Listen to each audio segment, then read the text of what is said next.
ამასობაში სრული ისტერიკა. 13 თებერვალია და იმას რაც ახლა ხდება ევროპაში, ევროპულ ბიუროკრატიაში, უკრაინაში ან ზელენსკის ოფისში და ზელენსკის მიმდევრებში და საქართველოში ამ ნაც NGO gay militaristul რესურსებზე და ეგრეთ წოდებულ სლავიკებში სხვას ვერაფერს ვერ დავარქვით. სრული ისტერიკა. სანამ ყურებას დაიწყებთ ვიდეოსი, დაალაიქეთ, გამოიწერეთ ჩემი გვერდი და გააკეთეთ დონაციები. ხო, მოკლედ გუშინ მოხდა ის, რასაც პრინციპში ნორმალური ხალხი, ვინც რეალობას სწორად ვაფასებთ, ველოდებოდით, რომ მოხდებოდა რა. ტრამპმა დაურეკა პუტინს, შედგა მათი სატელეფონო საუბარი, ძალიან პოზიტიური, კონსტრუქციული, როგორც აღნიშნავს ორივე მხარე. ხო, მანამდე იყო ამერიკის თავდაცვის პიტ ჰეგეტსის გამოსვლა რამშტაინზე. მერე ამის შემდეგ ტრამპმა გააკეთა ამ სატელეფონო ზარის შესახებ წელი კომენტარები, უპასუხა ჟურნალისტებს შეკითხვებს და ეს ყველაფერი აღმოჩნდა სრული შოკი ევროპელი, უკრაინელი და ქართველი აკაცუკოებისთვის. რაც უცნაურია. არაფერი ისეთი არ თქმულა, რასაც მანამდე ტრამპი არ ეძახდა. უბრალოდ ეს ხალხი პარალელურ რეალობაშია და არ უნდათ ამის ყველაფრის დაჯერება და რაღაც იმებს იგონებდნენ, რომ აი ტრამპი კი იძახდა, მაგრამ არ გააკეთებს.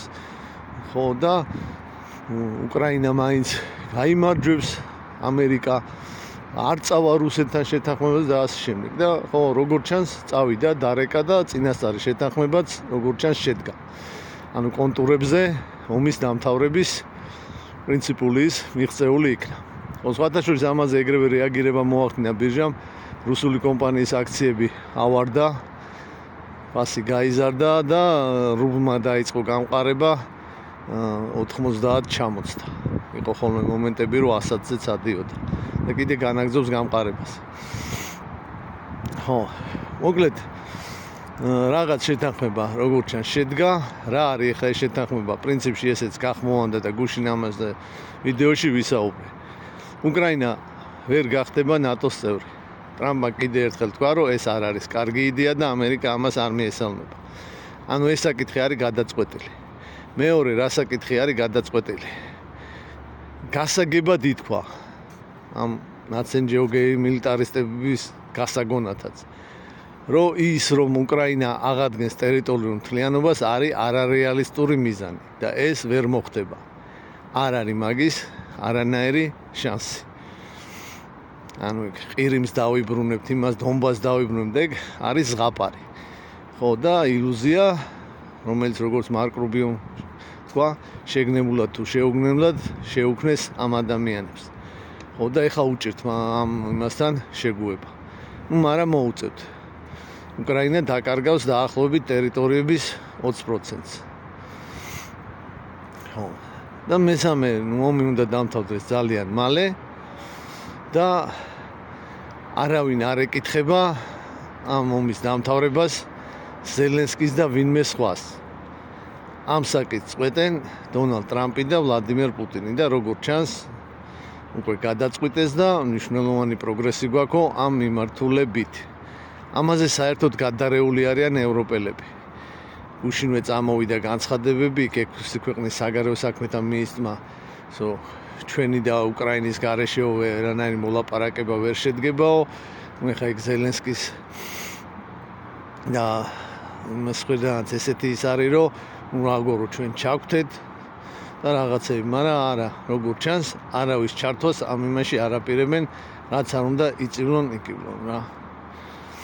ხო, ტრამპმა ზელენსკის დაურეკა, დაახლოებით გაუიასნა, რაზეა ეს შეთანხმება, რა ჩარჩოებია და აუხსნა, რომ მოუწევს ამ ყველაფერზე დათანხმება. ხო. იქ პლუს ტრამპმა დაამატა, რომ დახმარებას და იმას გავაგზავნებთ, ფლატ კი არ მიგატოვებთო, რომ პუტინმა არ იფიქროს, რომ აი და მოვიგე და ყველაფერი ჩემ ხელშიაო. დახმარებები გაგრძელდებაო, ოღონ ყარი გარანტიებითო. რა არის ეს ყარი გარანტიები? იარაღს და რაღაცას ამერიკა მიცემს, ოღონ უკრაინისგან მიიღებს სასარგებლო წიაღისეულს.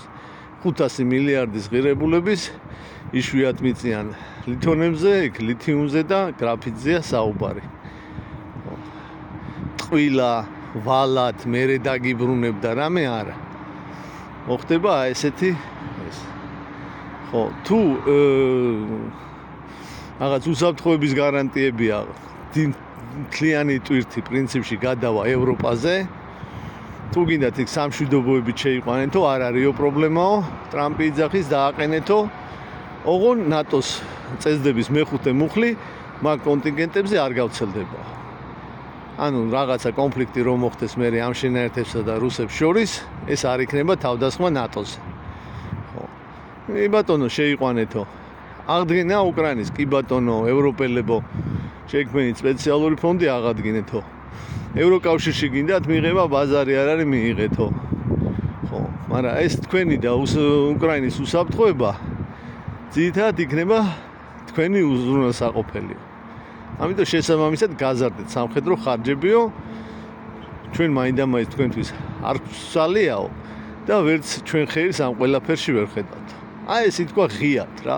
პირდაპირ ეხა გინდა გაიგეთ, გინდა ნუ გაიგეთ. ხათაშორის აი ბევრი წერს განსაკუთრებით Facebook-ზე და Facebook-ზე მდგომარეობაზე ამ ვიდეოს ბოლოში კიდევ ვიტყვი ერთ-ორ სიტყვას. რომ რა გამოდისო ესო უკრაინა ესე იგი წააგო ტერიტორიებს კარგავს ნატოშიაშეც რაღაცა. ხო, წააგო ხალხო. კი. წაგებული გამოდის. და უკვირს ხალხს ეს რატო? იმიტომ რომ მაგ ხალხს როგორც ჩანს ჩემ ვიდეოს არ უყურებენ ოპოზიციურ არხებს ამ ნაცენჯეო გეი მილიტარისტულ რესურსებს. და გონიათ რომ ხო უკრაინელები იმარჯვებენ რა. კურსკი აქვთ აღებული, მოსკოვს უახლოვდებიან, რუსებს რაკეტები და ტანკები აღარ აყავთ, ჯარისკაცებიც აღარ აყავთ, ჩრდილოეთ კორეელების იმედად არიან და მოულოდნელად ესეთი რაღაცა და ხო გაკვირებული არიან ეს როგორო კაცო. ახლა მეც რო ეგრეთი ინფორმაცია მქონდეს, მეც გამიკვირდებოდა.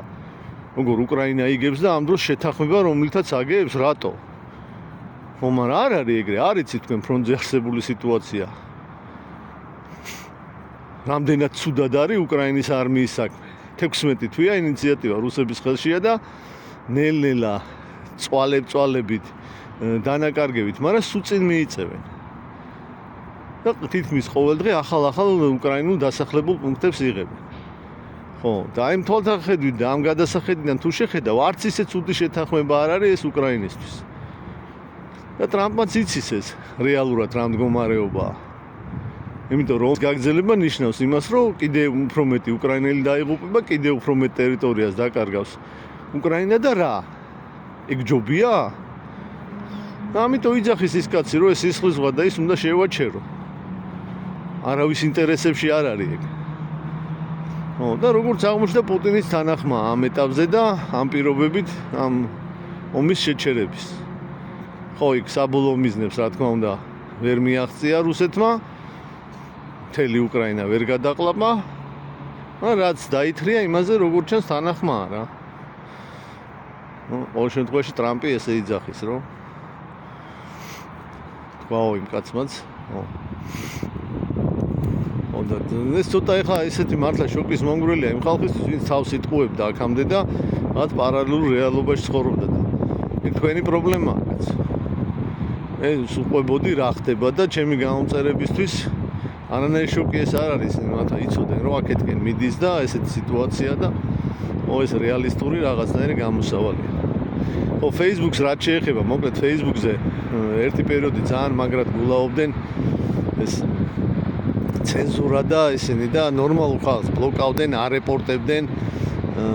ეხლა Facebook-ის პოლიტიკა შეიცვალა და არის შანსი რომ ეს ყველაფერი შეიცვალოს და საქართველოში ეს ჯგუფები რომლებიც ხალხს აბულიგებდნენ, ატერორებდნენ, აცენზურებდნენ და აკეტიებდნენ Facebook-ს, იქით მოხდნენ ცენზურის იქით დაიბლოკონ რა. პეტიცია არის მომზადებული, მანიფესტზე შეგიძლიათ შეხვიდეთ, ხელი მოაწეროთ და 50000 ხელმოწერა რომ შეიგროვდება, გადაიგზავნება Facebook-ის ადმინისტრაციაში და ამ თამარ კინწურაშვილის და ვიღაცების ამ ფაქტ-ჩეკებს და ამ მავნებლებს იქით დაბლოკავენ და არ დაიზაროთ, გადადით და დააფიქსირეთ თქვენი ხელმოწერა. კაი საქმეა ეს ჩემი აზრით.